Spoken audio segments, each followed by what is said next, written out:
بھائیوں، نبی کریم صلی اللہ تعالی علیہ وسلم نے ہمیں سکھایا اور سمجھایا ہے کہ ظلم قیامت کے دن مظلوم طاقتور ہو جائے گا، اور یہ نسائی میں حدیث ہے، فرمایا جو متکبر ظالم ہوں گے انہیں اللہ قیامت میں چیونٹیوں کی شکل میں مسخ کر دے گا، چیونٹیوں کی شکل میں مسخ کر دے گا رب کریم، چیونٹیوں کی شکل میں، اور غریب لوگ اپنے پیروں تلے رکھ کے انہیں مسل جائیں، غریب اپنے پیروں تلے رکھ کے انہیں مسل جائیں گے۔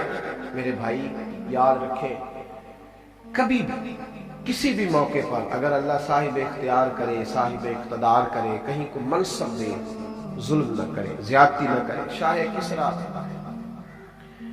اس کا ایک ہی بیٹا تھا، اس نے ارادہ کیا کہ میں اس کو گھوڑ سواری بھی سکھائی ہے اور میں نے اس کو تیر اندازی بھی سکھائی ہے، نیزہ بازی بھی سکھائی ہے، اب کبھی ہو سکے تو میں اپنے بیٹے کو نا کسی عالم کے پاس بھیجوں تاکہ ضروریات دین سے بھی آگاہ ہو جائے۔ شیخ حسن ایک بزرگ عالم تھے، اس دور میں اپنے علم کے لحاظ سے بزرگ شمار کیے جاتے تھے، تو ان سے کہا کہ حضرت آپ گھر آ کے میرے بیٹے کو پڑھا دیا کریں، تو فرمانے لگے یہ حضور کے دین کا علم ہے، اسے رسوا نہیں کر سکتا، میں تیرے گھر نہیں آؤں گا، تیرے بیٹے نے پڑھنا ہے تو میرے پاس آ کے پڑھے، اس نے اگر پڑھنا ہے تو میرے پاس ہے، جہاں غریبوں کے بچے بیٹھ کے پڑھتے ہیں وہ بھی پڑھے، آ جائے یہاں۔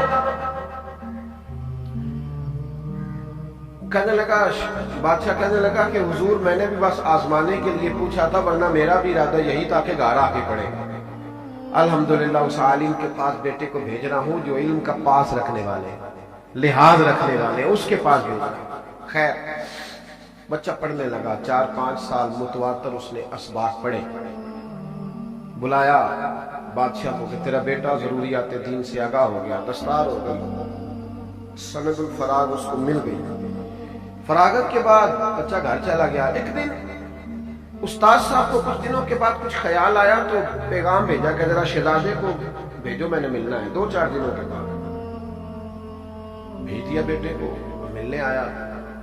استاد جی نے بچے کو اندر بلایا کمرے میں، اور پھر اندر سے دروازہ بند کر لیا، اور پھر ہاتھ کے اندر درہ پکڑا اور اس کے سارے وجود پر درے مارنے شروع کیے، اس قدر زور سے مارے کہ اس کے پورے وجود پر نشانات پڑ گئے۔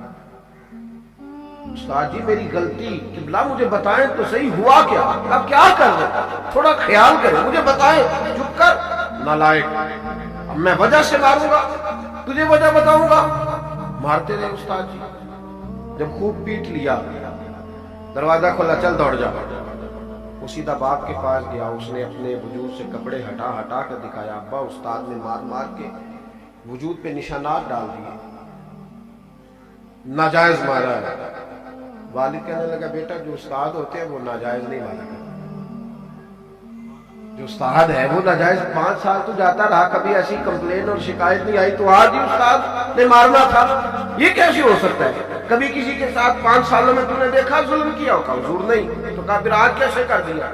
کہا آپ بلا کے پوچھیں۔ تو بادشاہ کہنے لگا جو قومیں استادوں کو کٹاروں میں کھڑا کرتی ہیں وہ کبھی پڑھا نہیں کرتی، وہ کبھی پڑھا۔ ہمارے ہاں اگر پنجاب یونیورسٹی کا استاد کی کوئی شکایت ہو تو اس کو کوئی نہیں پوچھ سکتا، لیکن مسجد کے قاری صاحب صبح اگر کسی بچے کو تھپڑ مارے نا تو ان کی چھٹی ہو جاتی ہے، کیونکہ قاری صاحب بیچاروں کی تنخواہ ہے 8,000 روپیہ۔ تو اماں کہتی ہے میرا 8 کروڑ دا منڈا ہے تو 8,000 دا مولوی تے اور بھی لب جانا اس ویلے، لہذا تو چھٹی تیری ضرورت کیسی ہوئی؟ اور یہ ہو رہا ہے، یہ ہوتا ہے، اس شخص کو کوئی نہیں پوچھ سکتا۔ لیکن یہاں چونکہ اس بیچارے کی وہ حیثیت نہیں ہے نا معاذ اللہ معاشرے، تو جس کا جی چاہتا ہے وہ جا کے چڑھائی کرتا ہے۔ آمدام بسر مطلب کہا بھائی کٹہرے میں کیسے بلا لو استاد کو؟ بچہ کہتا ہے مجھے تکلیف بڑی تھی، میں نے اماں سے بھی کہا کہ اماں استاد جی نے ناجائز مارا، پوچھے۔ تو اماں کہنے لگے بیٹا تیرا ابا اول تو کسی کو نہیں کہتے، اور اگر کہہ لیں تو پھر ان سے ہاں کوئی نہیں کرا سکتا۔ اب بات ختم ہو گئی، صبر ہی ہے اگر تو کرے تو۔ وقت گزر گیا، 35 سال بیت گئے،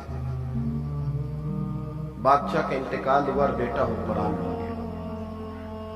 شیخ حسن بوڑھے ہو گئے، اتنے بوڑھے ہو گئے تھے کہ یہ ہمیں بھی سفید ہو کے جھک گئی، دونوں ہاتھوں سے لاٹھی پکڑتے تھے، اس پہ جھکے رہتے،